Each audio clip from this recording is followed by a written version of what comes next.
정보가 있는 시사 토크쇼 장윤선의 팟짱.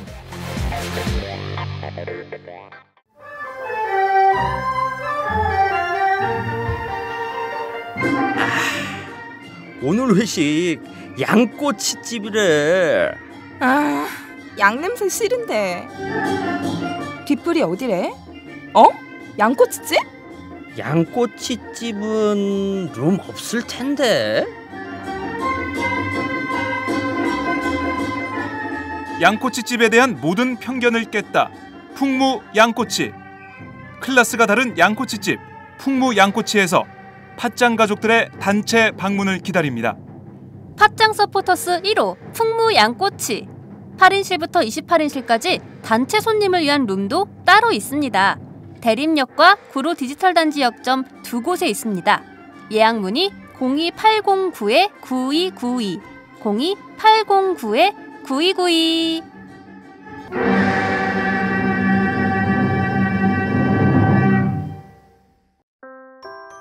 안녕하세요. 충남 금산에서 아버지와 함께 인삼농사를 지어 홍삼을 만들고 있는 젊은 농부 이성규입니다. 사람들은 쉽게 양심하지만 양심은 말로 하는 것이 아닙니다. 품질로 증명하는 것입니다. 양심은 고지식의 대명사 아버지가, 품질은 항상 발전을 추구하는 아들이 각각 책임지는 환상적인 조화, 거기다 직거래가 가능한 합리적인 가격까지. 믿을 수 있는 홍삼 제품을 찾고 계신가요? 노력한 만큼 내어주는 자연의 마음을 알기에 참 착한 홍삼. 지금 검색창에 정성농장 홍삼을 검색하세요.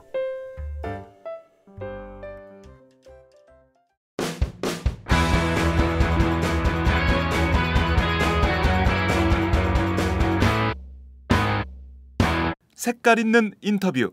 색깔 있는 인터뷰 시작하겠습니다. 종북 벗고 복지, 목소리 내는 한국형 진보가 필요하다. 486의 복지 알리바이, 개파인 듯 개파 아닌 개파 같은 친노, 일배 무시는 청년 무시.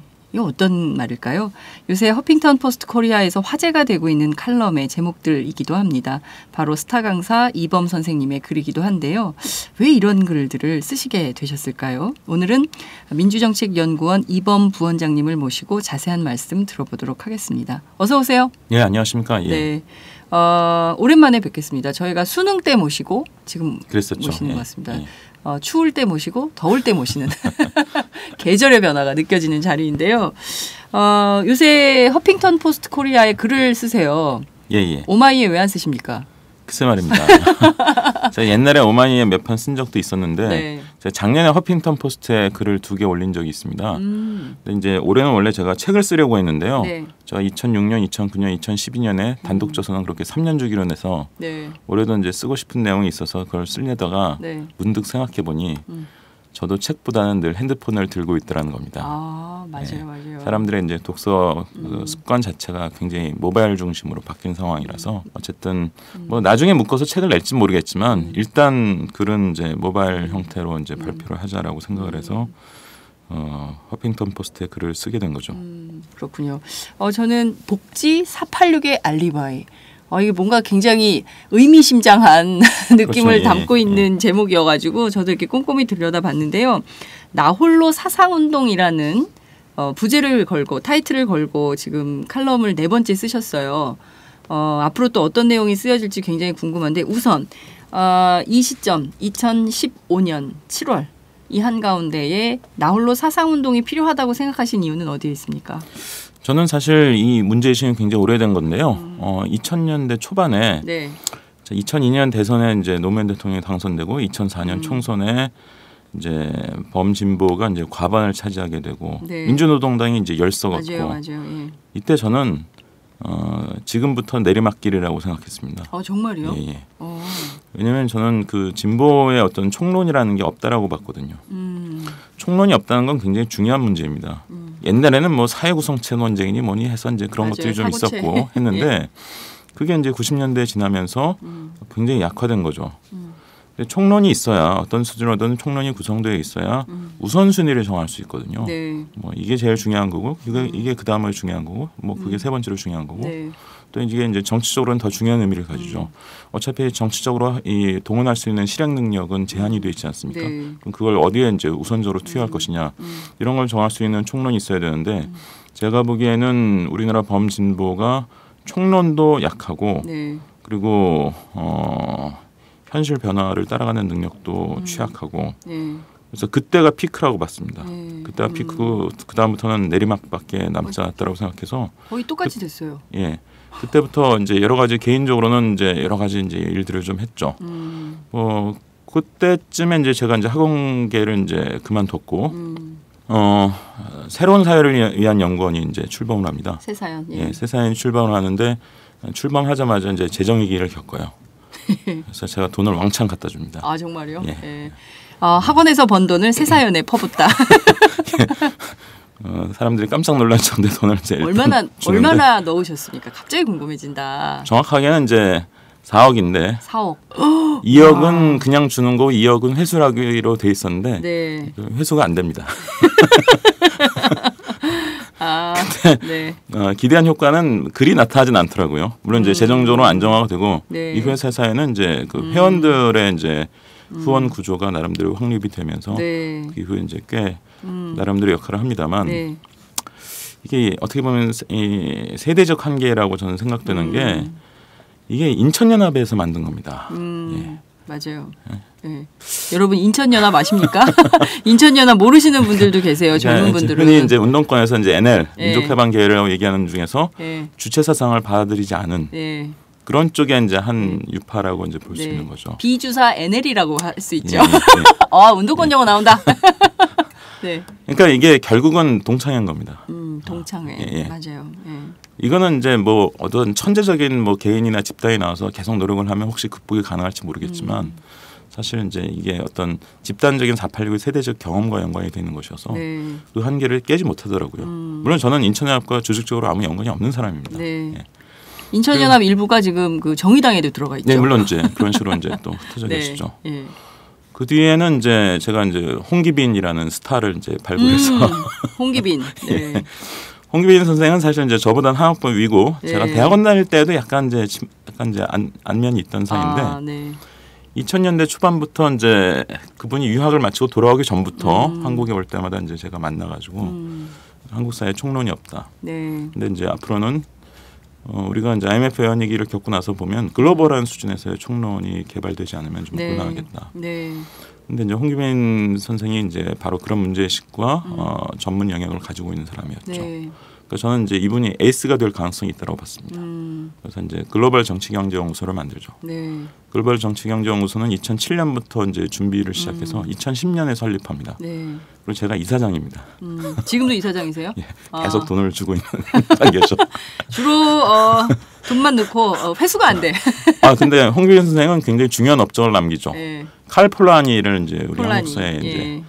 칼 폴라니는 어떤 사상사적 의미를 가지냐면 네. 마르크스주의가 아닌데 진보 또는 좌파일 수 있다는 것을 그렇죠. 보여줍니다. 한국 사회에서는 그런 의미를 가지죠. 칼 폴라니 연구소가 지금 추진 중이잖아요. 그렇죠. 칼 폴라니 연구소가 지금 만들어졌고 네. 거기에 이제 정태인 그 선생이 그 네. 원장으로 지금 네. 초대 원장으로 취임을 해서 네. 막 일을 막 열심히 시작을 하고 있습니다. 그렇습니다. 그러니까 칼 폴라니는 아시다시피 협동조합이라든지 네. 뭐 사회적 기업이라든지 이런 네. 사회적 경제 이것과 연관된 어떤 시조에 해당하는 인물 중에 그렇습니다. 한 명이어서 네. 그런 또 중요성을 가지고 있기도 하죠. 예. 그러니까 그리고 이제 홍빈 선생이 또 그 다음에 이제 비그포스를 스웨덴의 삼인주의 네. 지도자였던 비그포스를 소개하고 뭐 그런 중요한 어떤 업적들을 계속 남깁니다. 네. 예. 지금 보면 새사연 그다음에 글로벌 정치경제연구소, 그다음에 이제 칼폴라니 연구소 이렇게 쭉 이어지면서 뭔가 좀 그 진보의 담론에 대한 연구가 필요하다라는 생각을 하시고 꾸준히 그쪽에 이렇게 좀 그 관여를 해오시고 계시는 상황인데요. 말씀하신 대로 총론이 없어요. 진보 어떤 진보를 원하냐, 우리는 어떻게 할 거냐에 대한 사실 이런 게 연구자들이 좀 해줬어야 되는 영역이기도 합니다. 뭐 사회학자, 정치학자, 역사학자들의 영역이기도 한데 그 부분이 솔직히 좀 비어 있어요. 그리고 뭐 다수의 그 87년 6.25항쟁을 주도했던 또 87년 6.25항쟁에 참여했던 많은 좀 리더격이라고 할 수 있는 학생운동 지도자들은 전부 정치권으로 그냥 가버리고 전체가 텅 비어 있는 상태로 여기까지 온 상황인 것 같아요. 그죠? 너무 과감하게 발언하시는 게 아닌가 싶은데 뭐 저도 그 느낌상 크게 다르지 않습니다. 사실 저는 이제 하여튼 지난 10여 년 동안은 제 개인적 활동은 주로 이제 교육과 관련된 것을 하고 돈은 이제 그런 쪽으로 지원을 해서 어떤 진보의 새로운 총론이나 담론을 만드는 데 기여한다. 이제 이런 식으로 이제 이원화된 일을 했는데 우연히 이제 작년 가을에 이제 새정치민주연합의 정책연구소인 민주정책연구원 부원장직을 제안을 받으면서 이 두 가지 사이의 관계가 좀 좁혀질 수 있게 된 그런 이제 계기를 맞았죠. 그래서 이제 뭐 열심히 공부를 계속 해 왔습니다. 교육과 관련된 일을 이제 열심히 할 때는 상대적으로 소홀했지만 최근 들어서는 이제 계속 총론 수준의 얘기를 할 수 있는 어떤 그런 공부를 해왔는데 그러다가 이제 나홀로 사사운동이라는 어떤 그런 타이틀을 생각하게 되었고 글을 이제 연재를 하기 시작하게 된 거죠. 한 10편 정도 연재할 계획인데 지금 이제 4편이 올라갔고 한 편이 이제 오늘 내일 중에 한 편이 더 올라갈 겁니다. 우선 제목만 알려주세요. 지금 마지막 지금 5편째 이제 올릴 것 이것은 제목을 이제 뭐로 할지 지금 고민 중인데 둘 중에 하나가 있습니다. 그러니까 청년이 최우선이다, 불쌍해서가 아니다. 이게 이제 하나의 후보고요. 또 하나는 다인종 이민국가냐, 과감한 국가혁신이냐. 이제 출산율 저하와 관련된 얘기입니다. 네, 그렇군요. 저는 솔직히 말하면 앞게 좀 땡깁니다. 저도 좀 땡기고 있습니다. 앞쪽게 땡깁니다. 앞쪽으로 가지. 뒤쪽 좀 어려워요. 앞쪽으로 땡겨주시고요. 왜냐하면 이 청년들한테 소구력이 있어야 되는 게 저는 절대적인 기준이라고 보거든요. 486은 사실 후속 세대를 잘 못 키웠습니다. 맞습니다. 전체적으로 그렇습니다. 뭐 정치적으로도 그렇고 뭐 사상적 이론적으로도 그렇고. 근데 어쨌든 저는 그 실마리를 키워내려면 결국 486은 뭐 지금 앞으로 다음 총선, 다다음 총선 정도까지는 여의도에서 생물학적인 연령상 굉장히 제일 큰 그룹을 형성을 하긴 하겠지만 생물학적인 연령상으로는 그렇습니다. 40대, 50대가 그렇죠. 40대 후반 50대 정도가 국회의원 평균 연령. 대개 야당의 평균 국회의원 연령이 지난 총선 기준으로 보면 당선 시에 53세 정도거든요. 그러니까 그 계산을 보면 다음 총선의 야권의 평균 연령이 83학번 정도가 되고 다다음 총선이 87학번이 됩니다. 21대. 그렇죠. 21대 총선. 그래서 20대는 83, 21대는 87. 이 정도가 이제 평균 연령이 된단 말이에요. 그러니까 수적으로는 486이 굉장히 많아지는 겁니다. 그러니까 우리가 요즘 이제 486 뭐 비판도 하고 뭐 세대 교체 벌써 해야 된다는 얘기도 하지만 그 486은 굉장히 진즉 들어온 분들이죠, 여의도에. 근데 이제 새로운 486들이 생물학적 연령상 들어오게 돼 있단 말입니다. 근데 결국 486이 기존의 태도와 이제 관성을 계속 유지한다면 그 문제의식이 업그레이드 되면서 청년 세대에게 전달이 돼야 되는데 그게 저는 굉장히 걱정되는 상황인 거죠. 그렇죠. 말씀하신 대로 지금 보면 그 정치가 사실은 사상에 기반한 것이어야 되잖아요. 물론 그렇기도 합니다. 근데 우리 정치는 뭐 정치인들을 비하하는 표현이기도 한데 생계형 정치인이다라는 표현을 좀 많이 쓰잖아요. 그냥 대중적으로도 용어가 되고 있는데 굉장히 슬픈 현실이거든요. 근데 저는 꼭 그렇게만 보진 않는 게요. 전체적으로 보면 예전보다는 그래도 네 내용이 뭐고 네 이념이 뭐고 네 정책이 뭐냐라는 질문을 많이 받습니다. 제가 천정배 의원을 이제 만난 적이 딱 2번 있는데 2012년에 만난 적이 있고 2008년인가 9년에 만났었는데요. 2008년 9년쯤에 이제 천정배 의원을 만나서 식사를 하는데 이분이 굉장히 기묘한 얘기를 하시더라고요. 물론 이제 이분은 486은 아니고 그 전 세대이긴 합니다만 자기가 정치를 뭐 굉장히 오랫동안 해왔는데 최근 들어서 너무 낯선 상황을 만난다. 네 정체가 뭐냐라는 질문을 받는다는 거예요. 예전엔 그냥 동네에 가가지고 이제 각종 호남 향후회를 포함한 이제 그런 조직들에 이제 가서 인사도 하고 어른들 인사하고 이러면서 이제 정치를 했는데 지금은 네 정책이 뭐냐, 한국 사회에서 지금 풀어야 될 문제가 뭔데 여기에 대한 네 입장이 뭐냐라는 질문을 받는다는 거예요. 네. 이게 이제 2000년대 후반 상황이죠. 네. 그러니까 결국 과거에 비해서는 우리 정치가 그래도 상당히 빠른 속도로 나의 입장을 그리고 나의 정책을 밝혀야 되는 그런 쪽으로 어쨌든 진화가 되어 온 것은 사실입니다. 네. 다만 이제 한국 사회의 특수성은 뭐냐면 굉장히 빠르다는 거예요. 네. 변화가 너무 빨라가지고 네. 그래서 정치권에서도 그 변화를 따라잡는 게 너무 힘듭니다. 예를 들면 2010년에 무상급식 가지고 결국 이제 지방선거가 흔들리고 네. 야권이 사실상 승리를 하지 않았습니까? 그렇습니다. 근데 2015년에 지금 이 복지에 대한 국민적인 태도는 어떠냐? 5년간 국민들이 엄청난 학습을 한 거죠. 조세와 재정과 복지와의 상관관계에 대해서 그렇습니다. 학습을 해왔고 네. 뭐 여전히 아주 완고한 보수적 입장을 가진 분들도 있지만 또 그렇지만 않으면서 나름대로 합리적 기준을 가지고 생각을 하면서도 네. 야 무상복지, 보편복지 이건 너무 이른 거 아니야? 뭐 좀 시기상조 아니야? 이런 분 생각을 하시는 분들도 많이 있거든요. 예, 여전히 있죠. 예. 예. 그러니까 그런 식의 이제 굉장히 빠른 속도의 변화. 선진국에서 수십 년 동안 복지 논쟁해서 나오는 결론 우리는 몇 년 만에 압축적으로 5년 만에 모든 게 압축 압축돼 있죠. 빨리 해야 돼. 성장만 압축하는 게 LTE급이에요. 아니라 모든 게 압축적으로 계속 네. 지나가니까 정치권이 그걸 따라가는 것 자체가 너무 힘든 겁니다. 그래서 정치적으로 예전에 비해서는 어쨌든 자기 입장과 정책을 밝혀야 되는 네. 이런 경향은 상당히 이제 커진 것은 사실이고 굉장히 긍정적인 변화인데 네. 다만 한국 사회 변화 속도를 따라잡는 것 자체가 워낙 힘든 일이긴 합니다. 네, 그렇죠. 자, 우선 다시 또 본론으로 돌아가서요. 이제 나홀로 사상 투쟁이 이게 사상운동. 사상운동. 네. 죄송합니다. 전문 용어가 막 나옵니다. 나홀로 사상운동이 필요하다고 생각하셨던 배경에 대해서 쭉 설명을 해주셨는데요. 어찌됐든 핵심은 지금 단계 2015년 7월 현재 한국형 진보라고 부를 만한 총론이 없다라는 문제의식이 굉장히 강하게 있으신 것 같습니다. 그것을 사실 486이 좀 주도해야 된다 이런 뜻도 좀 담아 있는 것 같은 느낌이 좀 드는데요. 자, 그럼 우선 이 한국형 진보의 내용을 컨텐츠를 어떻게 채워야 한다고 좀 생각하신가요? 나름 선생님의 관이 있으실 것 같아요. 일단 제 기본적인 입장을 좀 설명드리자면 네. 저는 합리주의자라기보다는 실용주의자에 가깝습니다. MB가 갑자기 생각. 그런 거 다른 실용주의. 그러니까 철학적으로 프라그마티즘이라고 네, 얘기하는 거죠. 예. 프라그마티즘의 이제 가장 우위에 놓여져 있는 가치는 문제를 해결한다는 것입니다. 그러니까 결국 우리가 닥친 문제가 있는데 이 문제를 해결하는데 이 도구가 이게 제일 적합하면 그게 제일 가치 있는 것으로 보는 거고 저게 제일 적합하면 저게 제일 가치 있는 것으로 보는 거죠. 그러니까 이 실용주의가 상대주의는 아닙니다. 네. 이를테면 과학자들이 의외로 실용주의적 태도로 보이는 경우들이 많습니다. 이를테면 이 현상을 설명하려고 보니까 이 빛이 파동이라고 생각해야 이 설명이 돼. 그럼 빛의 파동설을 받아들입니다. 근데 저 현상을 설명하려고 하면 빛이 입자라는 이 설을 이 이론을 받아들여야 돼. 네. 그럼 입자설을 받아들입니다. 빛이 파동이냐 입자냐 이거 사실 양립하기 어려운 거거든요. 네. 하지만 이때는 입자설을 받아들이고 저때는 파동설을 받아들면서 과학을 잘 하고 있습니다. 네. 갑자기 과학 얘기를 해서 네. 죄송한데 어려워요. 네. 이게 그러니까 어쨌든 유리한 한국 사회에 이제 지금 우리가 당면하고 있는 문제, 해결해야 될 문제가 뭔지. 근데 그거를 해결하는 데 있어서 진보가 더 나은 어떤 지적 원천과 도구를 제공하면 되는 겁니다. 네. 말씀하신 내용대로 어떤 실용주의 그러니까 프라그마티즘에 입각해서 문제 해결 능력을 갖춘 진보.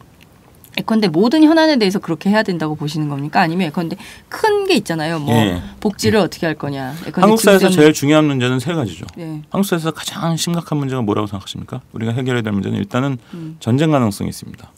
한반도는 뭐 워낙 화약고죠. 네. 두 번째는 원자력 발전소의 사고 가능성이 있습니다. 후쿠시마가 뭐 저기 고리나 월성에서 네. 터진다고 생각해 보시면 그럼 부산이나 울산 주민들은 다 이사 가야 됩니다. 네. 예. 사실 내심 좀 걱정하는 거는 중국의 원전입니다. 황해안에 중국 원전들이 굉장히 많거든요. 네. 이게 만약 뭐 사고를 일으키면요, 예. 우리나라가 편서풍지대가 되나가지고 그러니까요. 황사 오듯이 다 우리나라로 옵니다.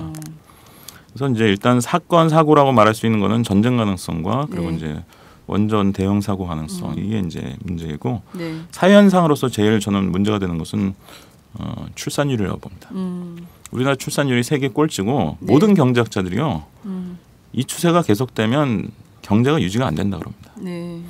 실제로 여러 가지 자료를 보면 그러니까 생산 가능 연령을 대개 이제 경제학적으로는 15세에서 64세로 보거든요. 네. 생산 가능 연령의 비율이 높을수록 경제 성장률이 높고 이게 낮아질수록 경제 성장률이 낮아집니다. 네. 또 우리나라는 심각한 저출산이 벌써 한 10년 넘게 지속되고 있거든요. 그렇습니다. 그러니까 결국 내버려두면 일본처럼 계속 경제가 가라앉을 가능성이 크고요. 아주 초장기 일본보다 더 심각한 문제를 불황을 겪을 가능성이 있는 거고 해결 방법이 하나 있긴 한데 그건 이제 이민을 대량으로 받아들이는 거죠. 그래서 다인종 이민 국가로 갈 수가 있는 거고. 그러니까 결국 다인종 이민 국가로 가기 싫으면 또는 일본처럼 그냥 가라앉기 싫으면 뭐 결국 애를 안 낳는 이유가 뭡니까? 결혼 안 하는 이유가 뭐예요? 예. 결혼 안 하는 이유는 핵심은 고용에 있는 겁니다. 그 부차적으로는 이제 주택, 주거에 있는 거고요. 애를 안 낳는 이유는 핵심이 교육비에 있는 겁니다. 부차적인 게 이제 두 번째가 보육이고요. 그러니까 고용과 교육을 중심으로 아주 과감한 사회혁신 프로그램이 제기되고 추진돼야 된다는 거죠. 예.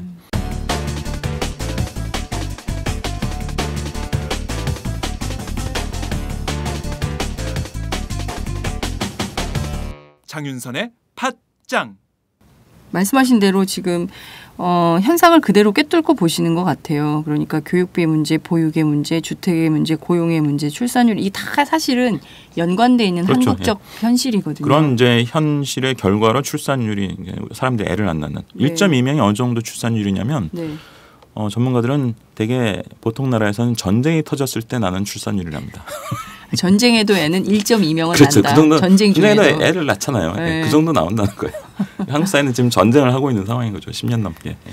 정말 심각한데 사실 애 엄마 저도 애 엄마지만 또 애 아버님이시잖아요. 예, 저희 집에 애가 많죠. 4명이잖아요. 4명. 14살, 12살, 9살, 7살.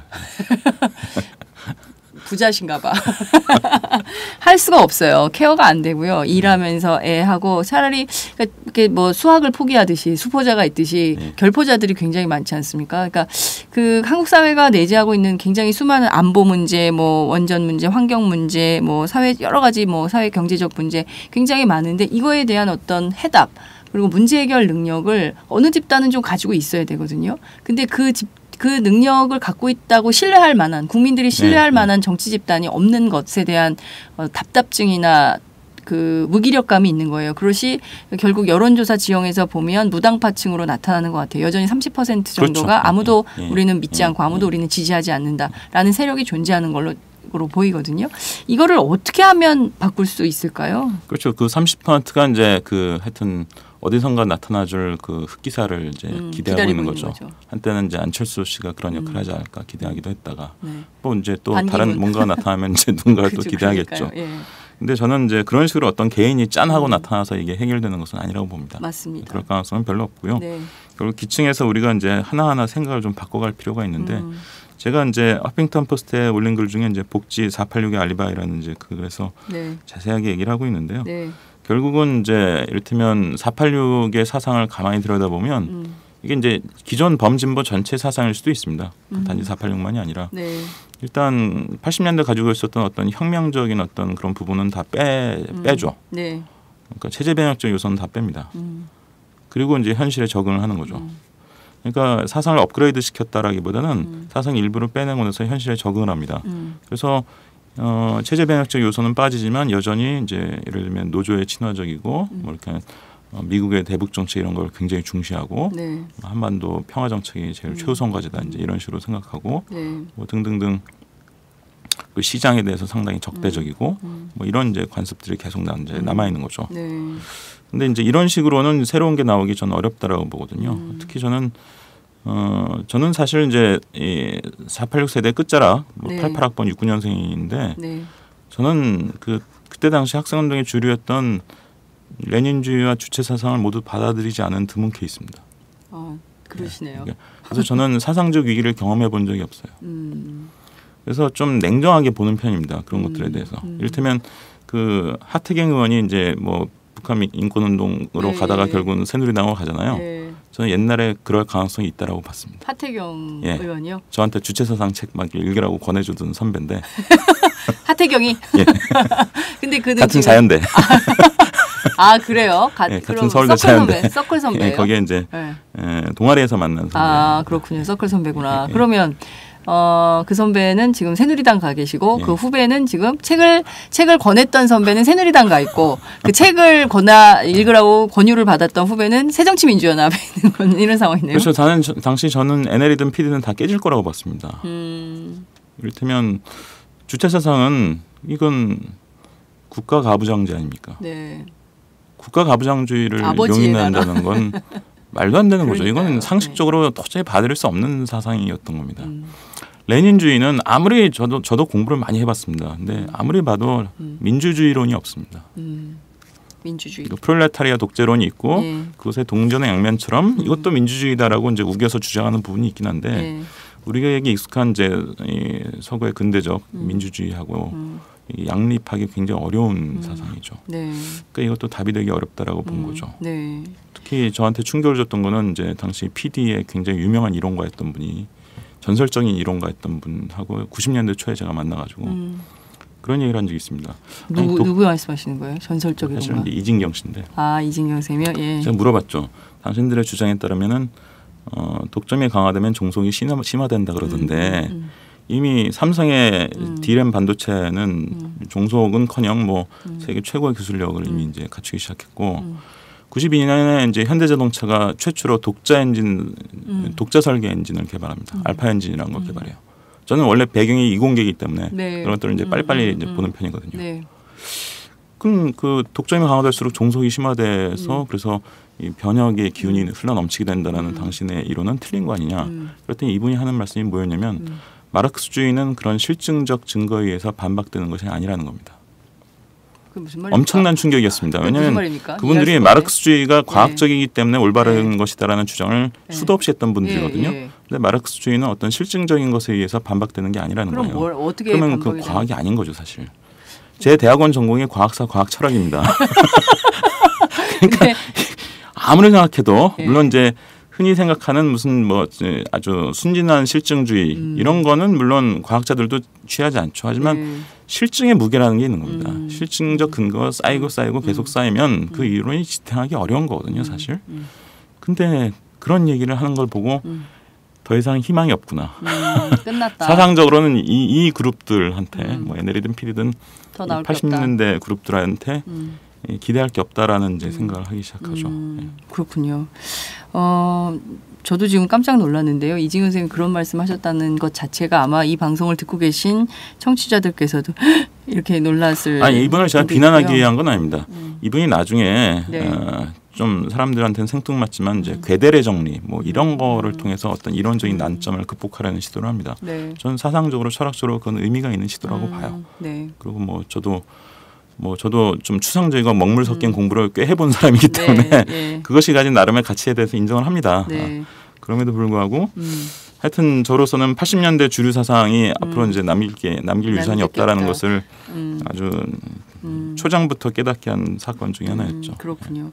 말씀하신 대로 지금 80년대 주류 사상이 남긴 게 없다라는 것으로 정리하는 것부터 시작을 좀 해야 될 것 같아요. 그러면 여기서 마침표를 찍고 새로운 대전환의 시작이 좀 필요하고 요구되는 때가 아니냐. 물론 그 창비 백낙천 선생님 같은 경우에도 지금 이 순간 대전환이 요구된다 뭐 이런 말씀을 하신 적이 있는데요. 그렇다면 지금 말씀하신 486 사상을 넘어서는 새로운 진보, 한국형 진보를 위한 새로운 사상을 위한 대전환 이게 좀 출발이 필요하고 요구되는 때가 아닌가 이런 생각이 좀 드는데 그 점은 좀 어떻게 생각하세요? 그렇죠. 사실 2000년대 후반부터 네. 꽤 이제 나타나기 시작한 게 이제 삼인주의입니다. 네. 삼인주의가 과거에는 이제 운동권 중심의 이제 범진보에서 굉장히 인기가 없었죠. 네. 욕도 많이 먹고 뭐 개량주의다 뭐 이런 네. 식으로. 그래서 민주노동당 무슨 민주노총 등이 원래는 삼인주의가 유럽에서는 다 이제 노조라든지 아니면 이제 정당에서 표방하는 이념인데 네. 우리나라에서는 이제 그런 정상적인 길을 걷지 못하고 연문으로 들어옵니다. 정문으로 못 들어오고 연문으로 들어와요. 네. 폄하하는 표현은 아닙니다. 네. 근데 연문으로 들어오는 과정에서 복지가 들어오죠. 그러니까 상대적으로 좀 친숙하고 쉬운 복지가 들어오고 연대가 빠집니다. 그러니까 삼인주의 역사를 들여다보면요. 네. 계급 내 연대, 계급 간 연대의 역사로 점철되어 있습니다. 예를 들면 독일이나 스웨덴에서 연대임금제라는 게 있거든요. 연대임금제요? 예, 연대임금제. 이건 뭐냐면 이제 우리처럼 기업별 교섭을 하지 않고 중앙 교섭을 하거나 이제 산별 교섭을 할 때 네. 이를테면 A 회사는 큰 회사고 잘 나가는 회사고 B 회사는 거기에 부품을 공급하는 회사고 C 회사는 업종은 같지만 좀 다른 이제 그 생산품을 만드는 회사예요. 근데 이제 이게 모든 이제 우리나라로 치면 예를 들면 이제 금속 노조에 이제 있는 겁니다. 그러면 이게 어차피 산별 교섭을 하는데 이때 잘 나가는 회사의 임금 상승률은 억제하는 겁니다. 그리고 좀 어려운 회사의 임금 상승률은 상대적으로 더 높이는 거예요. 그래서 이게 이제 경제학적으로는 어떤 의미를 가지냐면 이제 노동 간의 경쟁을 억제하는 겁니다. 일종의 담합이죠, 사실은. 근데 그러면 굉장히 좋은 담합 같은데요. 그렇죠. 이게 이를테면 삼인주의자들이 스웨덴 같은 데서 장기 집권하게 되는데 엄청난 힘을 발휘합니다. 왜냐하면 사람들을 감동시킨 거죠. 그렇죠. 아니 저 잘 나가는 저 회사의 노조원들이 스스로의 임금 상승률을 억제하면서 다른 회사 노동자들을 배려하도록 그렇게 막 강제를 한다. 이게 그 독일이나 스웨덴의 3인당이 오랫동안 잘 나가게 하는데 엄청난 영향을 줍니다. 과연 한국에서는 그런 걸 할 수 있을까요? 제도적으로 일단 어렵죠. 우리는 이제 기업별 교섭을 하니까 네. 그렇죠. 그리고 사실 기업별 교섭을 하면서도 이제 그런 연대임금제 비슷한 것을 이제 시도한 데가 일본입니다. 일본이 이를테면 이제 그 원청업체와 하청업체 또는 대기업과 중소기업 간의 임금 격차가 상당히 작은 나라거든요. 우리나라에 비해서는 훨씬 작습니다. 이게 이제 왜 이렇게 된 거냐면 일본 노동운동이 이제 매년 봄에 춘투라는 걸 하지 않습니까? 네. 춘투를 할 때 춘투 시세라는 이제 용어를 이 사람들은 쓰는데 춘투 시세를 설정할 때 물론 기업별 교섭을 하죠. 하지만 뒤에서 담합해서 맞춥니다. 그래서 마치 독일 스웨덴에서 이제 연대임금제 이렇게 산별 교섭, 중앙 교섭하면서 시행하는 것과 이제 유사한 방식으로 맞춰요. 그래서 잘 나가는 기업의 이제 임금 상승률은 좀 억제하고 그렇지 않은 기업의 이제 상승률을 상대적으로 이제 배려하는. 우리도 산별 교섭을 하긴 하죠. 산별 교섭을 하긴 하는데 잘 안 되죠. 약하죠. 그리고 이제 산별 교섭을 하려고 강하게 들어가면 기업이 반발하죠. 그래서 아니 우리가 지금 단위노조랑 협상하는데 왜 갑자기 연맹이 와가지고 감내라 배내라 얘기하냐. 당신 누구세요? 가세요. 막 이러면서 이제 뭐 정문에서 싸움이 붙고 이런 경우가 종종 그래서 결국엔 다 쫓겨나고 거리에서 투쟁하게 되고 이런 게 계속 반복되고 있는 상황이거든요. 그러니까 사실 우리가 보면 민주노조도 제대로 뿌리내리지 못한 상황이에요. 그것도 진보가 제대로 하지 못한 역할이 아닌가 이런 생각도 좀 그러니까 들어요. 노조 조직률을 높이는데 그런 연대임금제와 또는 그와 유사한 여러 가지 연대적 실천이 엄청난 영향을 줘요, 사실. 그러니까 원래 노조 조직률이 높아가지고 그 삼인주의가 잘 된 것이라기보다는 사실은 그런 어떤 헌실적인 실천의 과정에서 노조 조직률도 끌어올리고 지지도도 높인 겁니다. 사실 그런 역할을 정당이 해야 되는 거 아닌가요? 정치가 그 역할을 좀 해줘야 강제하는 측면도 있는데 우리의 경우 야당이 좀 그런데 큰 관심이 있나? 라는 생각이 좀 들어요. 연대는 굉장히 중요한 문제인데. 그렇죠. 제도적으로는 일단 우리는 이제 기업별 교섭을 한다는 이제 한계가 있어서 뭐 물론 일본처럼 좀 우회적으로 해볼 수는 있겠지만 아직까지는 그런 시도가 이제 없는 거고요. 정당 측면에서도 보면 뭐 아시다시피 독일이나 스웨덴의 3인당은 노조하고 뭐 직접적 연계를 맺고 있지 않습니까? 근데 이제 우리나라 정당은 물론 이제 정의당 같은 이제 진보 정당 쪽은 어느 정도의 연계성이 있지만 새정치민주연합 같은 이제 뭐 기존의 거대 야당은 그런 직접적인 연계가 없죠. 새정치민주연합의 노동위원회, 전국위원회 이제 5개 중에 노동위원회가 있는데 노동위원회 이제 일하시는 분들 상황을 보면 참 어때요? 힘듭니다, 굉장히. 궁금해. 어떤지 궁금해요. 그 얘기는 나중에 이제 기회 되면 따로 하기로 하고요. 사실 우리는 연대라는 어떤 그런 정신에 대해서 좀 낯설죠. 근데 독일 3인당의 3대 정신이 뭔지 아십니까? 어떤 건가요? 자유, 정의, 연대입니다. 이거 우리 좀 베껴오면 안 되나? 굉장히 자유. 좋아요. 자유, 그러니까 정의, 개개인의 자유를 존중하고 그걸 확장시켜야 된다는 어떤 그 서구 민주주의의 주요 전통을 그대로 일단 흡수하고 있는 거죠. 정의, 그러니까 불평등이나 차별이나 이런 것들에 대해서 이제 반대한다는 어떤 그런 정신을 가지고 있는 거고 그걸 실현시키는 구체적인 방식으로 연대라는 걸 채택하고 있는 겁니다. 연대라는 것은 이제 프랑스 대혁명의 정신 중에 이제 자유평등 박애라고 우리가 흔히 알고 있는데 이 박애가 사실은 우애거든요. 박애라는 이제 번역은 약간 좀 이상한 거고 영어로 fraternity인데 사실 이제 우애에 가깝습니다. 어려운 말도 참 갖다 붙여요. 한국식 번역. 우애란 말이 이제 그 프랑스 대혁명 기간의 어떤 이제 공포 정치의 와중에 조금 이제 왜곡돼서 쓰이게 돼요. 그래서 나중에는 이제 19세기 이후에는 우애라는 말보다는 주로 연대라는 말을 쓰게 됩니다. 그래서 그 19세기 뭐 유럽의 그 진보는 사실 마르크스주의자만 있는 것도 아니고 굉장히 다양한 세력들이 있었잖아요. 이 사람들이 이제 그 폭넓게 우애라는 어떤 그 가치와 사상을 공유를 하고 뭐 결국은 그 사람들이 이제 정당을 만들고 이제 노조를 만들고 의미 있는 사회 세력으로 성장하면서 네. 계속 네. 그 전통을 지켜나갑니다. 네. 네. 그러니까 근데 우리는 삼인주의가 들어올 때 연문으로 들어오면서 사실 복지라는 어떤 대중 정책, 뭐 네. 이건 국가를 통한 정책은 들어오는데 연대라고 하는 그러니까 노동계급, 노동자 계급이 네. 중심이 돼서 뭔가를 해야 되는 이런 그 가치나 정신은 사실 잘 안 들어온 거죠. 그러니까 지금 보면 그 학교 안에서도 그렇고요, 사회 속에서도 그렇고요, 정치 안에서도 그렇고요. 말씀하신 우정, 우애 네. 이런 것은 거의 없어요. 볼 수가 없어요. 그러니까 제가 이번에 그 얼마 전에 들었는데요. 새정치민주연합 의원들하고 새누리당 의원들이 같이 국회 상임위원회를 하잖아요. 예. 그다음에 뭐 정무위, 뭐 기재위 등등 이제 그 상임위를 하는데 같이 밥도 안 먹는데요. 그러니까 새누리당은 새누리당끼리, 새정치연합은 새정치연합끼리 먹고 그다음에 그러니까 상임위원장이 밥을 2번 사야 된대요. 새누리당 한 번, 새정치연합 한 번. 그러니까 같이 밥도 안 먹는 사이예요. 그러니까 협상이나 협력에 협치 이런 건 전혀 기대하기가 어려운 거예요. 이거를 다시 초등학교로 가면요. 초등학교 때부터 애들이 경쟁을 시작합니다. 그래서요. 친구가 없어요. 모두 경쟁자예요. 나 이외에 나머지는 전부 적인 거나 경쟁자인 거예요. 이게 어릴 때부터 뿌리 박혀서 왕따 문제 이런 것들이 계속 생기거든요. 그러니까 결국에는 사회 현상을 그대로 반영하는 거라고 볼 수 있는데 저는 뭔가 철학 가치에 기반한 사회가 아니라 우리는 왜 살지? 돈을 벌어서 좋은 직장을 가기 위해서 죽도록 공부하고 죽도록 공부하다가 좋은 회사 가서 50살에 잘려가지고 네. 산에 다니면서 그때서야 행복을 찾는 뭐 이런 아니, 산에 다녀서 행복 찾을 수 있으면 행복한 거고 그나마 되게 이제 행복한 치킨집을 차리게 되죠. 망해. 그 치킨집이 망해요. 그러니까 이게 굉장히 우울한 거예요. 그러니까 세계적으로 우리가 행복 지수도 굉장히 낮고 나는 최하죠. 예. 그러니까요. 왜 우리가 이렇게 살아야 되죠? 너무 답답한 거예요. 그렇죠. 네, 그 길을 좀 찾는 측면에서 나홀로 사상운동 같은 것은 굉장히 중요한 운동이다라는 생각이 좀 들어요. 이거를 혼자 하실 게 아니라 다 같이 연대해서 했으면 어떨까라는 생각이 좀 들기도 하는데요. 다시 486으로 좀 돌아와서요. 네.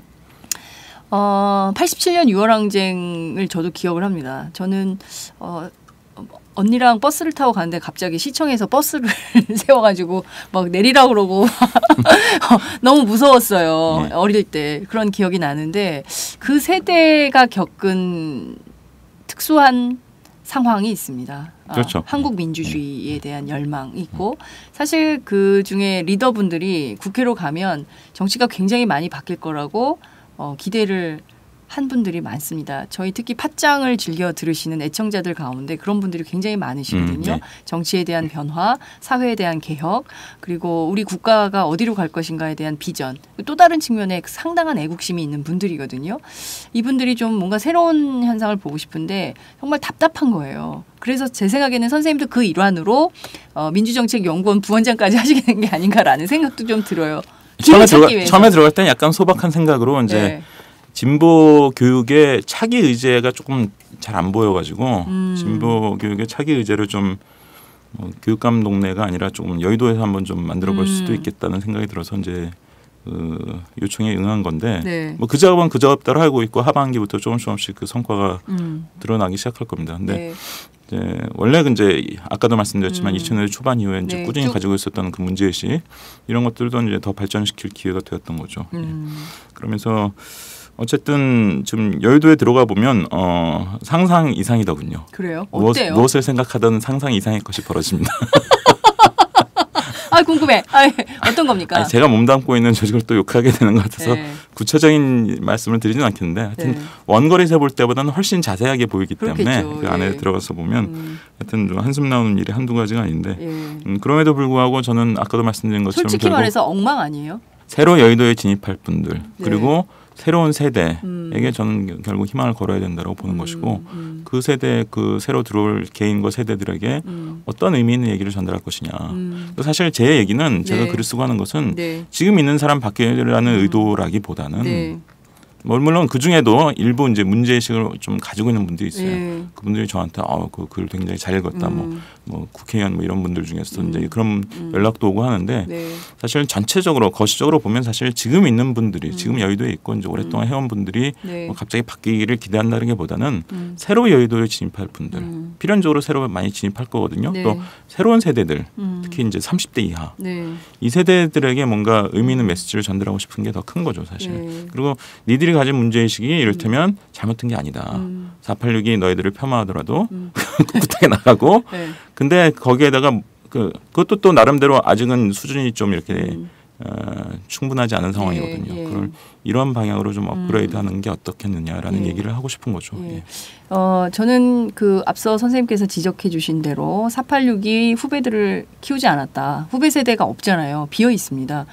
그 공간에 굉장히 저 사람들은 어떻게 자기들만 천년만년 정치할 건가? 뭐 이런 비판도 굉장히 많이 받았었는데요. 최근에 조성주 현상 네, 정의당의. 예, 정의당의 조성주 현상을 보면서 많은 정치인들이 충격도 받고 또 다른 측면에서 새로운 세대를 좀 어떻게든 같이 해야 되겠다라는 비판 그리고 공유 뭐 이런 것들도 좀 생기는 것 같아요. 선생님께서는 좀 그걸 어떻게 보셨습니까? 조성주 현상을. 저는 그분을 뭐 개인적으로는 모르고요. 네. 이제 언론 보도나 이제 이런 것들 또 이제 주변 사람들이 전해오는 얘기 이제 이런 것을 통해서 이제 듣고 있는 건데 무엇이든 간에 당사자들이 나서는 게 가장 중요한 겁니다. 그리고 이제 그 당사자들이 뭔가 좀 더 일찍 자기 이야기들을 체계적으로 이렇게 또 사회적으로 의미 있게 전달하기 위한 통로를 기존 정치권에서 마련을 해줘야 되는 거죠. 네. 진보정당도 그렇고 새정치민주연합도 그렇고 심지어 새누리당도 마찬가지인 겁니다. 그런 이제 어떤 세대적인 임무를 이제 자임하고 이제 해줘야 되는데 네.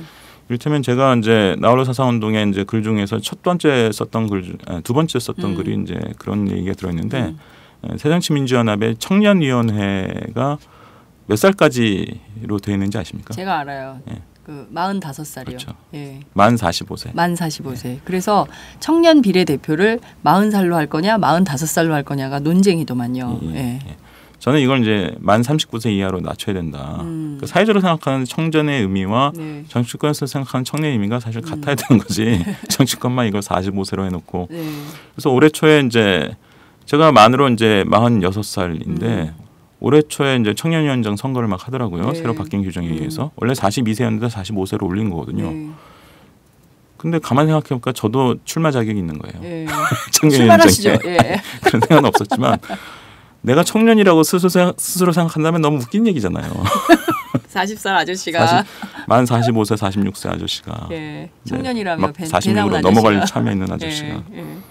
야, 이건 진짜 말도 안 되는 거죠. 이를테면 독일의 슈레더 같은 사람이 이제 네. 성장한 데는 독일 3인당에 청년 3인당이 있거든요. 네. 청년 3인당. 그래서 당의 이제 재정 중에 일부를 무조건 이제 띄워줍니다. 그래서 청년 3인당 안에서 독자적인 활동을 하고 독자적인 리더십이 성장할 수 있는 공간을 아예 이제 적극적으로 마련해 주는 거죠. 네. 그러니까 슈레더 총리 같은 사람이 이제 그런 과정을 통해서 청년 3인당의 어떤 리더가 되고 나중에 이제 당의 리더가 되는 예. 거죠. 그런 걸 좀 키워야 되는데. 물론 이제 유럽은 우리보다 훨씬 또 정당 생활을 이제 일찍 시작해서 네. 중고등학교 때부터 맞아요. 이제 정당에 가입해서 네, 이제 그렇죠. 하니까 우리가 보기에 한 40살쯤 된 새파랗게 보이는 애가 정당 생활 이미 한 20년 한 거고 당수를 막 하고 그러잖아요. 40대 초반에 당수 많이 하잖아요. 예. 예.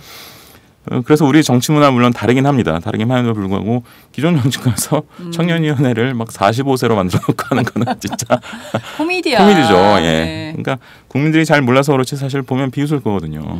그러니까 저는 뭐 요즘 혁신위원회도 만들고 여러 가지 네. 혁신안들이 나오고 있습니다만 그건 나름대로 중요하고 의미가 있는 거지만 사실 진짜 제대로 된 혁신은 정당 내에 어떤 아직까지 정치에서 제대로 대표되지 못하고 있는 그런 그룹들, 네. 예를 들면 이제 청년이라든지 네. 이런 그룹들의 이제 목소리가 제도적이고 안정적이고 좀 더 효율적으로 전달될 수 있는 통로가 확보되는 것 이런 것이 사실 한국 정치에 있어서 가장 중요한 혁신의 주제가 되는 거죠. 예.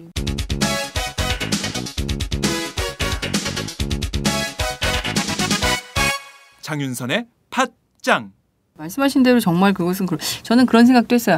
아, 마을 저기 시골에 가면 그 청년이 없어가지고 60 되신 노인들이 마을 청년회장 하고 막 그러시잖아요. 그래서 그런가? 근데 정치에 정말 젊은 사람들이 할 사람이 없어서 그건 아닐 텐데 이런 생각을 좀 했어요. 그래서 좀 새로운 발상 같은 것들도 좀 필요하고 그런데 너무 우물 안에 갇혀서 정치를 좀 여의도에 갇혀서 정치를 바라보는 것은 아니다. 여의도 보니까 여성이 네. 부족하고요. 네. 이공계가 거의 없고요. 네.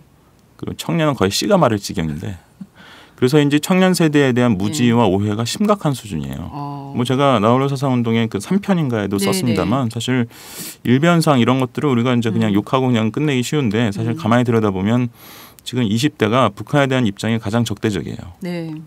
그게 뭐 처음부터 잘못 배워서 그러냐 그게 아니라 20대 중반인 어떤 평범한 어떤 뭐 대학생이나 청년을 기준으로 생각을 해보죠. 10대 중반에 이제 북한이 핵무기를 개발합니다. 네. 핵실험을 하죠. 네. 그리고 나서 이제 성년이 막 될 무렵에 천안함 연평도 사태가 네. 막 벌어지죠. 네. 그러고 나서 이제 얼마 안 있다가 이제 김정은 3대 세습이 완료가 되고 네. 뭐 공업부를 막 총으로 쏴 죽이고 이제 이런 막장 드라마를 한 10년 봅니다. 네. 그러니까 기성세대의 세대적 경험과 너무 다른 거죠. 기성세대는 남북이 뭐 지지고 볶고 뭐 좋았다가 나빴다가 싸웠다가 해화했다가 별짓을 다 하는 걸 봤기 때문에 이러다가도 언젠간 또 달라지겠지라는 생각을 하기도 합니다. 그런데 지금 청년은 자기가 철들고 나서 본 북한의 모습이 너무나 무섭고 그래서 여론조사를 해보면 북한 정부가 대화 타협의 대상이 될 수 있느냐 예스라고 답한 비율이요 60대보다 낮습니다. 청년들의 이 반북의식은 굉장히 자생적인 겁니다. 사실 이 세대적 경험을 반영한 자생적인 건데 근데 이를테면 지난 새정치민주연합이 이제 2월 초에 당대표 선거할 때 네. 전당대회하고 당대표 선거할 때 이제 그때 우리 기억에는 이제 문재인 후보와 박지원 후보만 나온 것 같지만 사실 이인영 후보가 나왔잖아요. 그렇죠. 486 기술론으로. 네. 근데 이인영 후보가 이제 이 당의 대학생위원회 친구들을 만나가지고 한 얘기가 통일운동을 하라고. 그거 존중합니다. 저도 486이고 네. 그분들이 통일운동에 대한 염원 뭐 이런 게 굉장히 진정성을 가지고 있다는 걸 알죠. 근데 그래도 그렇지 20대 초반의 젊은이들한테 그 얘기한다는 건 얘네들이 무슨 생각을 하고 있고 무슨 경험을 했는지 하나도 모른다는 얘기입니다. 이거는. 그렇죠. 그걸 날 것으로 486의 그 생각을 그대로 전달한다. 그러니까 아직도 말도 안 87년에 되는 머물러 거죠. 있는 거죠. 예, 예. 그분들의 의식이 1987년 6월 항쟁에서 한 발도 안 나온 거 아닌가라는 생각을 할 때가 저도 가끔 취재할 때 있거든요. 통일운동을 하라. 그는 자기 세대의 얘기인 것이고 지금 20대의 고민이나 이런 것들을 전혀 잘 모르고 있는 거 아닌가라는 답답함이 좀 들기도 합니다. 486이 사실 그런 거를 좀 견인차가 해줄 거라고 기대했는데 그게 다 깨졌어요. 그죠? 그러면 어디로부터 새로운 깃발을 좀 찾아야 될까요? 일단 깃발 이런 거 없나? 그래서 제가 나홀로 사사운동을 하고 있는 거고요. 2번 말해 보이자. 저도 얼마나 외로우면 이 나홀로 사사운동이겠습니까? 그러면 하지만 제 지론은 네. 아무리 처음에 작은 얘기라도 울림이 있는 얘기면 계속 퍼지게 되는 거고 아무리 제가 무슨 뭐 폼 잡고 뭐 큰 소리로 얘기해도요 울림이 없으면 그건 다 요즘 다 사장되는 겁니다. 네. 저는 생각보다는 어쨌든 많은 분들이 봐주시고 있는 것 같아서 네. 제 나름 기대를 하고 있고요. 네. 제가 중심이 돼서 몰고가 될 수 있다고 생각 안 합니다. 저는 어차피 뭐 리더가 되기에는 개인적 성격상 굉장히 어려운 사람이고 천상먹물이고 어찌됐든 물론 이제 뭐 교육이라는 약간 독특한 영역을 계속 해오고 이제 교육감 선거도 여러 번 경험하면서 최근에 이제 승리의 경험도 많이 했고 네. 그런 약간의 특성을 가지고 있긴 하지만 예. 제가 뭐 직업적 정치인이 될 사람은 전혀 아니거든요. 저는. 하지만 어쨌든 저를 중심으로 이렇게 이 얘기가 이제 퍼져나가고 또 많은 사람들이 거기에 새로운 얘기들을 덧붙이고 하면 네. 뭔가 의미 있는 변화가 있을 수 있다라고 보고 특히 그것이 30대 이하의 새로운 어떤 층들에게 네. 힘이 되기를 바랍니다. 그렇죠. 새로운 논쟁을 좀 시작했으면 좋겠다는 생각이 좀 들어요. 우리가 네. 보면 정신없이 살고 있긴 하지만 굉장히 무가치하게 보이는 일 가운데 굉장히 가치 있는 일들이 많거든요. 근데 그런 것들을 좀 간과하거나 먹고 사느라 바빠서 잊어버리거나 이런 게 많은데 팟짱을 통해서라도 다시 한번 이런 기운을 북돋을 수 있다면 좋겠다는 생각이 좀 듭니다. 뉴라이트라는 게 있었어요. 네. 사람들이 굉장히 무시했습니다. 진보 쪽에서. 예. 저 바보들 저 뭐 하는 거냐, 저 곧 간다, 망할 거다라고 했는데 결국에는 두 번의 정권을 만들었습니다. 그렇죠. 예, 굉장히 무섭습니다. 그리고 지금 뭐 국정원 해킹 난리지만 국정원 댓글 사건이 있었고 보세요. 유승민 원내대표를 쫓아내잖아요. 그리고 새누리당은 아무런 문제가 없었다는 듯이 원유철 대표를 세우고 아무도 반론 없이 또 이어가고 있습니다. 김무성 대표 원유철 체제로 해서 가고 있고 근데 더 무서운 거는 네. 유승민이 언젠가 또 돌아올 거라는 겁니다. 돌아올까요? 알고 있죠 또 사람들이. 대구에서는 이미 네. 대통령감 하나 더 낫다. 이런 식으로 생각을 한대요. 예. 네. 근데 여하튼 지금 이 판을 만들어서 가는 목적이 뭘까? 하나라는 거거든요. 절대로 새정치민주연합 야당에게 정권을 주지 않겠다라는 생각이 굉장히 강렬하다는 거예요. 그러니까 안에서 무슨 일이 벌어지든지 간에 그것은 중요하지 않다. 중요한 것은 총선에서 다수 의석을 차지하는 것, 대통령 선거에서 자기들이 이기는 거라는 거예요. 네. 그런데 그것을 그대로 이제 바꿔서 놓고 보면 새정치민주연합에 그런 목적의식이 있나? 이런 생각이 좀 들 때가 있어요. 네. 그래서 저는 그 뉴라이트 운동에 대해서 좀 다시 한번 들여다봐야 되고 그런 차원에서 새로운 진보운동은 어떤 게 필요한가 이런 걸 또 고민해봐야 되는 거 아닌가라는 생각이 좀 듭니다. 제가 이제 그 나홀로 사선운동 네 번째 이제 복지 486의 네. 알바이 제목이 좀 도발적이잖아요. 네.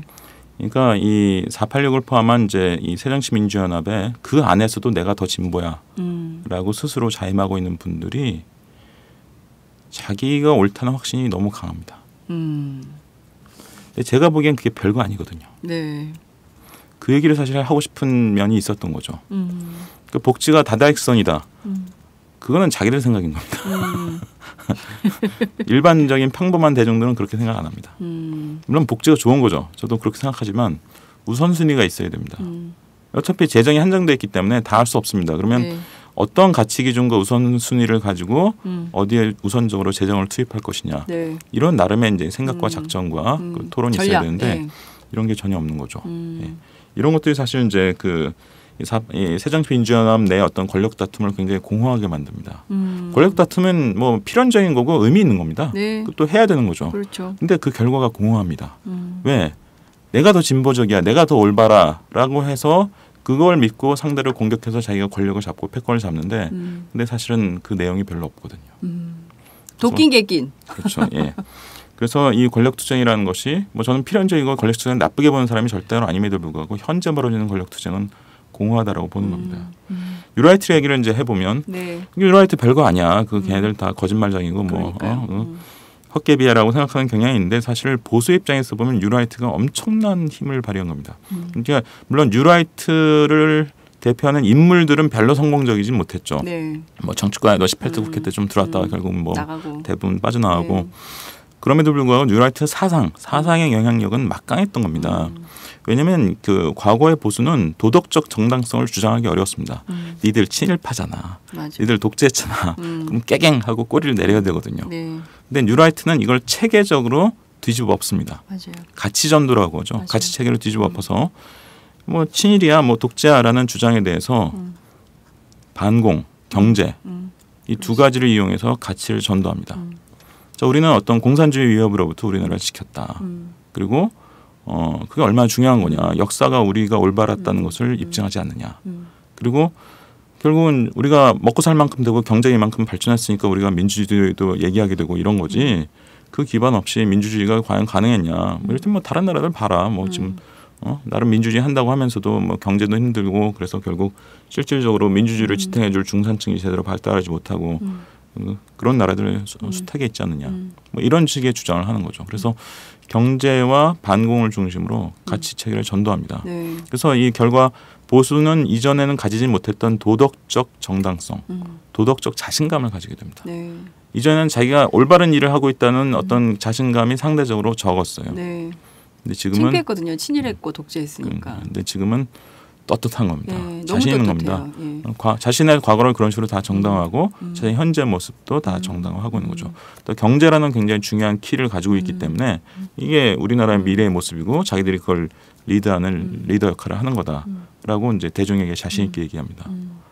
그러니까 결국 2000년대 중반 이후에 이 우리나라 이제 범보수의 정치는 네. 뉴라이트 영향에서 절대로 벗어날 수 없는 거죠. 그렇습니다. 말씀하신 대로 친일을 미화하고 독재를 찬양하는 것에 대해서 교과서도 이제 다시 바꾸려고 하지 않습니까? 이제 거민정으로 가자는 거예요. 김무성 대표의 경우에는 국정. 네, 국정교과서. 그러니까 거민정에서 국정교과서로 가자는 얘기를 하고 있는 건데요. 그런 얘기를 그냥 막 해요. 근데 그거를 제어가 안 되는 상황이에요. 야당이 그냥 논평 한 번 내고 끝. 실제로요. 여론조사해 보면요. 국정교과서화에 더 찬성이 높습니다. 왜 그럴까요? 그 우리나라 교육이 워낙 획일적이었잖아요. 네. 한국 교육이 무지하게 획일적 교육이거든요. 그래서 예를 들어서 초등 일제고사 다시 부활하자는 논의가 최근에 있었거든요. 여론조사에 보면 초등학교 일제고사 다시 부활하자는 의견의 찬성이 더 높아요. 아, 왜 그래? 그러니까 이거는 단순 국정교과서 이제 수준의 문제만이 아니라 한국 네. 공교육이 워낙 획일적인 교육이었고 거기에 이제 기성세대가 다 익숙해져 있으니까 어차피 획일적 교육하는 게 우리나라 공교육 전통이고 그게 정상이지라고 생각하는 거고. 줄 세워. 야 거민정 해봤자 그 출판사 많아서 헷갈리기만 하지 다 도친 개친이잖아. 내용도 비슷비슷하던데 그냥 국정이 낫지. 이런 식으로 단순히 생각하는 거죠. 아 근데 지금 보면 굉장히 심각한 상황이에요. 그러니까 우리가 민주주의 위협 법적 요소가 지금 계속 발생하고 있지 않습니까? 근데 네. 그 사실 그 절차적 민주주의, 제도적 민주주의는 안착화됐다고 생각했지만 87년 이후에 특히 이제 두 번의 민주정부를 거치면서 상당히 안착됐다고 생각했지만 그게 뒤집어지는 상황이 계속 벌어지고 있는 거예요. 국정원을 통해서. 그러면 여기에서 뉴라이트에 기반한 이분들은 탄탄한 조직을 가지고 앞서 심지어 자신감을 가지고 그렇습니다. 예, 그리고 예. 앞서 선생님께서 지적해 주신 대로 요새 진보는 굉장히 트렌드에도 뒤쳐져요. 따라가지도 못해요. 예, 예. 그러니까 그 예전의 보수는 굉장히 기계에도 느리고 뭔가 좀 그 트렌드를 뒤떨어졌다는 느낌이었죠. 뒤떨어지고 뭐 이런 구닥다리 보수 이미지가 있었는데 요새의 보수는 그렇지 않거든요. 제일 먼저 SNS 하고요. 네. 그리고 막 카톡에 불이 나고요. 무슨 일이 있으면 그걸로 막 엄청나게 일파만파 던지고 하지만 진보는 SNS라는 아주 작은 공간에서만 움직일 뿐 그것이 확장력이 있다고는 아무 생각하지 않아요. 물론 이제 거기에 거대 언론의 기능도 굉장히 크게 자리하고 있죠. 뭐 종편의 역할이라든가 조중동의 역할. 특히 이제 조선일보 같은 경우에는 최근에도 보니까 이승만 대통령의 업적을 막 3페이지에 걸쳐가지고 보도를 하고 물량을 쏟아내고 연평해전 봐야 된다고 막 영화 홍보를 하고 막 이런 방식으로 가고 있지만 진보의 반격은 별로 없어요. 네. 왜 그럴까요?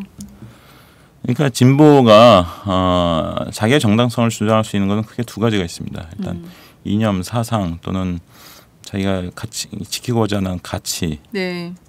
그러니까 민주주의가 옳다 이거죠. 이것에 근거해서 이제 주장을 할 수 있고 네. 또 하나는 우리 국민들이 또는 당신들이 겪고 있는 문제를 우리가 해결해 줄 수 있다. 문제 해결 능력. 이게 키다. 우리를 지지해주면 이 키를 활용해서 우리가 문제를 해결해 보겠다. 이 방법이 있는데요. 네. 첫 번째 영향력이 눈에 띄게 약해지고 있죠. 민주주의가 중요한 가치다라는 것을 사람들이 교과서적으로 답은 그렇게 하는데 네. 사실 이제 물속에 계속 살다 보면 물이란 게 너무 익숙해져서 물의 중요성을 잘 못 느끼게 되지 않습니까? 그와 유사한 것처럼 민주주의라고 하는 것은 사실 지금 어떤 유형의 실체 있는 것으로서 체감하기 너무 어려운 거죠. 너무 익숙해진 거고 어떤 네. 한편에서 보면. 그러니까 특히 지금 세대의 상당 부분은 사실 독재 어떤 그 경험 이런 것들을 별로 해보지 못한 세대입니다. 그렇죠. 20대 경우는 그렇죠. 저만 해도 사실 대학에 들어갔더니 이미 민주화가 된 상황이었거든요. 87년 직선제 개헌이 끝나고 나서 저는 88년에 대학에 네. 들어왔으니까.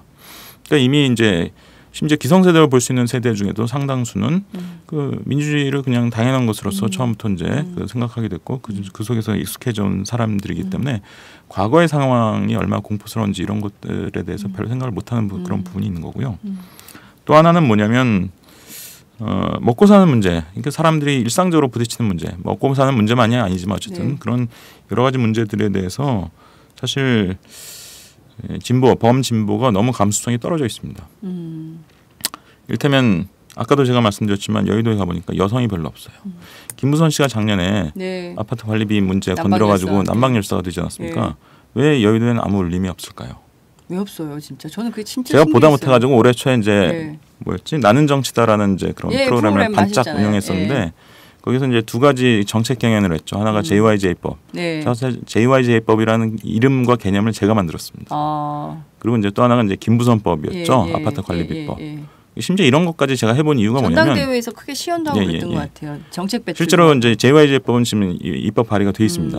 그리고 이제 김부선법은 지금 이제 내용은 준비가 끝났어요. 아직 발의는 안 됐지만 각각 이제 최민희 의원하고 이제 진선미 의원이 지금 맡아서 지금 하고 있는데, 근데 사실 왜 그 관리비 고지서를 들여다보면서 이게 굉장히 의심스러운 눈초리로 쳐다본 경험이 있는 사람들은 대한민국의 대부분 여성들입니다. 그럼요. 예. 관리비 다 엄마들이네요. 그렇죠. 아줌마들이네요. 예. 근데 그 정치권의 여성이 아직 너무 적죠. 뭐 사상 최대라고 하는데 6분의 1입니다. 그리고 되게 초선 비례대표가 많아가지고 아직 맞아요. 힘을 별로 못 예. 쓰죠.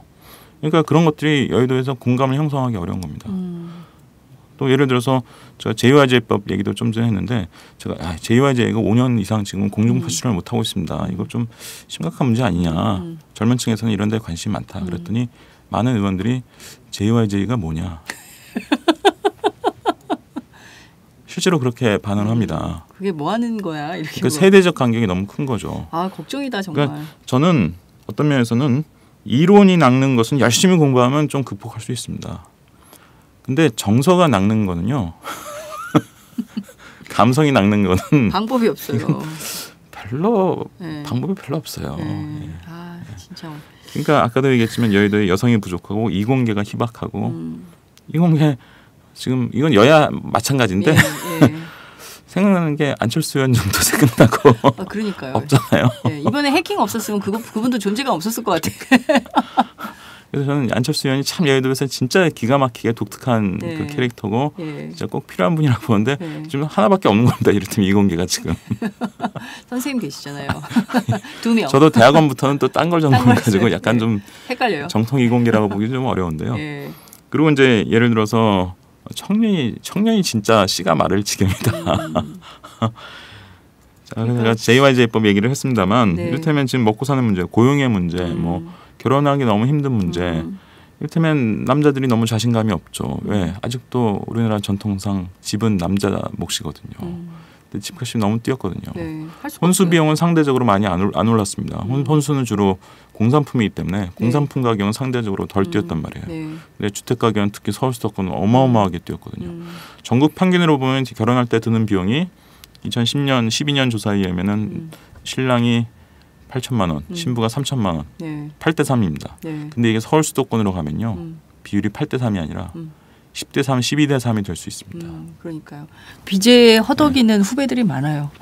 그러니까 전세값 때문에. 고용과 주택 이런 것이 얼마나 심각한 맞아요. 문제인지 뭐 그런 고용이 것들은- 워낙 많이 얘기했을 예. 테니까 제가 따로 언급은 안 하겠는데 근데 이런 게 여의도로 맞아요. 전달이 안 되는 거예요. 그래요? 예. 아니 근데 그 왜 그러죠? 모든 신문이 맨날 떠드는 문제인데 그거를 말로만 그냥 하고 그것을 사실 정책으로 만들어서 국민 저도 사실 기자 생활을 하고 있고 여의도 정치를 오랫동안 취재를 했지만 떠들긴 여의도 얘기를 많이 하고 여의도에 막 이런 게 필요하다고 얘기를 하지만 실제 제 생활의 변화는 거의 없어요. 그러니까 계속 그 전월세 값은 폭등하고 있죠. 사교육비 계속 오르고 있죠. 제 삶이 나아지지 않아요. 예. 저는 왜 이러고 사는 걸까요? 사회도 안 변하는데. 그러니까 제가 나홀로 사사운도 이제 이 다음 편 오늘 내일 중에 올라갈 다음 편에서 이제 쓸 얘기입니다만 네. 결국 핵심이 되는 건 고용과 교육인데 여기서 상식을 뛰어넘는 대책이 나와야 됩니다. 왜냐하면 지금이 워낙 몰상식한 상황이거든요. 예. 애를 안 낳아서 네. 지금 딴 알 나라에서는 수가 전쟁 없어요. 때 일어날 만한 출산율이 지금 저 처음 10여 들었어요. 년간 반복되고 있고 1.2명. 예. 세계 꼴찌예요 지금. 예. 그리고 그러니까 그 정도로 지금 심각한 상황이기 때문에 그냥 상식적인 생각을 해서는 대안이 안 나옵니다. 상식적인 대안을 내놔 봤자 사람들이 그래가지고 뭐 취업 시장이 좀 나아지겠고 뭐 애 키우는데 돈이 좀 덜 들겠어 그렇게 생각 안 한다는 거죠. 상식을 뛰어넘는 굉장히 과감한 상상력이 필요합니다. 그런 것들 제가 몇 가지를 좀 아이디어 수준에서 생각하고 있는 게 있고 네. 교육과 관련해서 조금 더 발전시키고 있는 것도 있는데요. 네. 그건 이제 나중에 차차 제가 조금씩 드러낼 네. 거고 예. 어쨌든 그래서 원래 얘기로 돌아가 보면 결국 새정치민주연합을 포함한 이 여의도에서 결국 특히 새정치민주연합을 포함한 이 야권에서 결국은 기존의 가치 네. 민주화로 중심된 어떤 그런 기존의 가치를 이게 옳으니까 이걸 지켜야 된다라고 얘기하는 것으로서는 지지를 얻는데 상당한 한계가 있다. 왜 민주화라는 것이 지금 많은 세대들에게 너무 익숙한 게 되어버렸다는 거예요. 네. 사실은 어떤 면에서는 무서운 얘기긴 한데 그래서 사실 이게 이 최고의 존엄의 가치이고 이걸 지키기 위해서 우리가 총력을 기울여야 된다는 얘기를 하는 것이 네. 별로 먹히질 않은 겁니다. 네. 결국은 다른 문제, 그러니까 먹고 사는 문제를 포함한 이제 진짜 우리가 좀 해결하지 못하고 전전긍긍하는 그 문제, 고용, 교육, 뭐 또 그 결과로 나타난 출산율 저하 이런 것들에 대해서 우리가 더 실용적이고 그럴듯하고 좀 상식을 뛰어넘긴 하지만 사람들이 봤을 때 저 정도 되면 그래도 좀 바뀔 수 있을 것 같아라고 네. 희망을 걸 수 있는 그런 정책을 내놓으면서 사람들의 지지를 끌어모으는 그리고 사람들과 소통하는 이 방법으로 가는 수밖에 없다라는 거죠. 네. 정말 그 큰 울림이 있는 1시간의 인터뷰였던 것 같습니다. 지금 60분 40초 흘러가고 있는 상황인데요. 상식을 뛰어넘는 과감한 상상력이 요구되는 때다. 정말 중요한 말씀이신 것 같습니다. 이게 없어요. 야당에 사실은 이런 게 있어야 되거든요. 안 되더라도 뭔가 좀 큰 그림을 그리고 현장에 답이 있잖아요. 현장의 사람들을 만나고 진지한 대화를 통해서 그 안에서 뭔가 밑으로부터 끌어내는 어떤 그 막 용광로 같은 이런 것들이 좀 있어야 되는데 이렇게 보면 이게 새정치민주연합의 행사라는 게 이렇게 어느 날 뭐 청년 알바 복장을 하고 가서 커피를 나누는 봉사를 하고 사진 한 장 찍고 뭐 이런 식의 것으로 과연 청년 실업 문제를 해결할 수 있을까라는 고민을 일반 대중들은 하고 있거든요. 네. 저도 그렇고요. 근데 많은 사람들이 그렇게 생각하거든요. 그것보다는 차라리 무슨 청년 고민 상담소를 열어서 그렇죠. 줄을 길게 늘어서더라도 한 분 한 분 무슨 고민을 하시는지 현장에서 사람들을 만나서 야당이 좀 그런 모습을 보여줄 때 사실, 지지가 늘어날 것 같아요. 그러니까 그 경험이 참 전 다르다는 느낌이 드는 게 네. 저는 이를테면 학원가 생활을 했습니다만 네. 그때 배운 게 이거였습니다. 이게 민중이구나. 민중. 저는 선배들이 얘기한 민중이라는 개념을 잘 이해를 못했거든요. 물론 나중에 이제 정치사적으로 이게 어떤 의미가 있는지 나중에 좀 알게 됐지만 민중이 뭐지? 영어로는 그냥 people인데. 근데 제가 이제 학원가에서 학생들을 가르치고 이제 하다 보면 제가 이제 창업하는데 참여한 메가스타라는 회사가 네. 사실 제가 이제 저 조진만이라는 유명한 국어 선생님이 있었는데 그 둘이 이제 제안을 하고 손준 선생이 이제 오케이 해가지고 이제 만들어진 건데 메가스타라는 이름을 저희 와이프가 만들었어요. 아 그래요? 그러니까 제가 창업에 굉장히 중요한 주역입니다. 근데 메가스터디가 이전에 이제 어떤 사교육의 그 스타 강사들 전통하고 달랐던 게 일단 룸사롱을 가지를 않았고요. 학생들 상담을 했습니다. 상담. 예.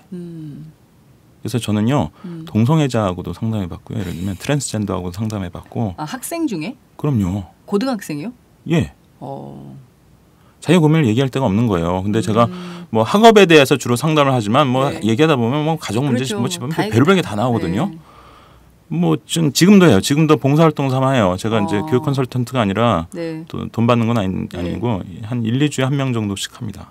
상담을. 예. 네. 그럼 얘네들이 진짜 어떻게 살고 있고 어떤 생각을 하고 있는지 생생하게 듣게 되고 네. 또 많은 경우는 학부모도 다 같이 대동해서 상담을 하거든요. 네. 학부모들이 지금 무슨 고민하고 있고 사실은 남편 몰래 내가 땅을 몰래 좀 사놨는데 이거 언제 교육비에 활용하려면 언제 어떻게 심지어 이런 것까지.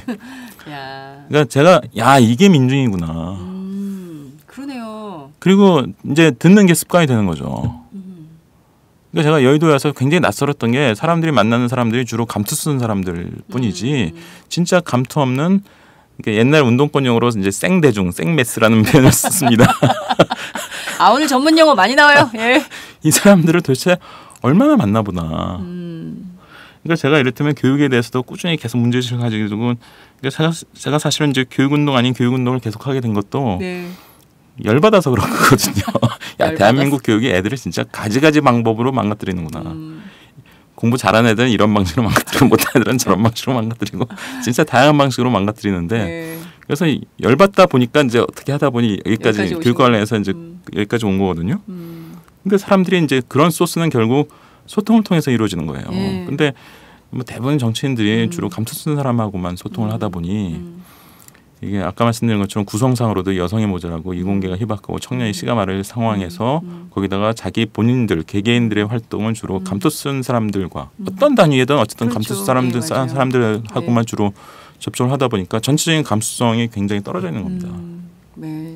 아 정말 그 여의도의 정치가 상황이 지금 어떤지 그리고 어떤 것이 요구되는지 그리고 범진보 소위 진보라고 자칭 타칭 하는 분들이 어디로부터 다시 좀 출발을 해야 되는지를 쭉 한번 들여다볼 수 있는 기회가 됐던 것 같습니다.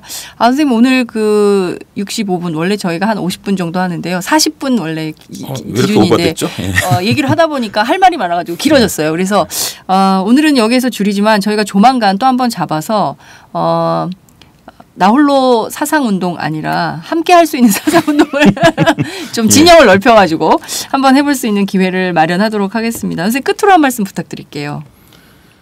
하여튼 보다 많은 분들이 소통을 해가면서 새로운 얘기를 좀 만들 수 있으면 좋겠습니다. 새로운 이야기를 만든다는 것은 무척 의미 있고 또 재미있는 일이기도 하거든요.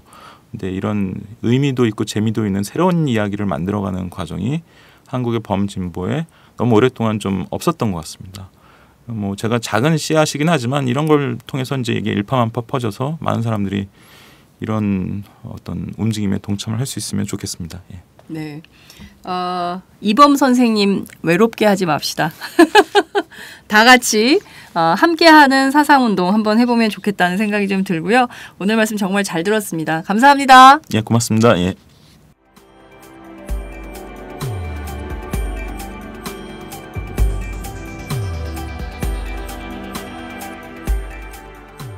안녕하세요.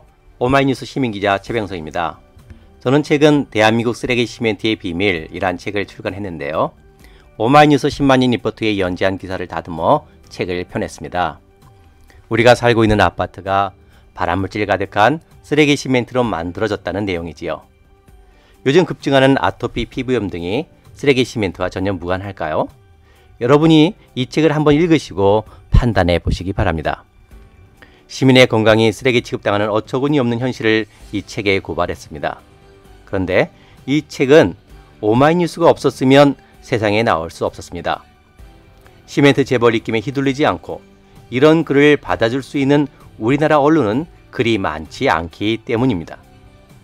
제가 권력과 자본에 맞서 당당한 오마이뉴스를 만드는 10만인 클럽에 자발적 구독료를 내는 이유이기도 합니다. 이런 기사와 책이 필요하다고 느끼시는 분은 동참해 주십시오. 저도 10만인 클럽 회원입니다. 고맙습니다.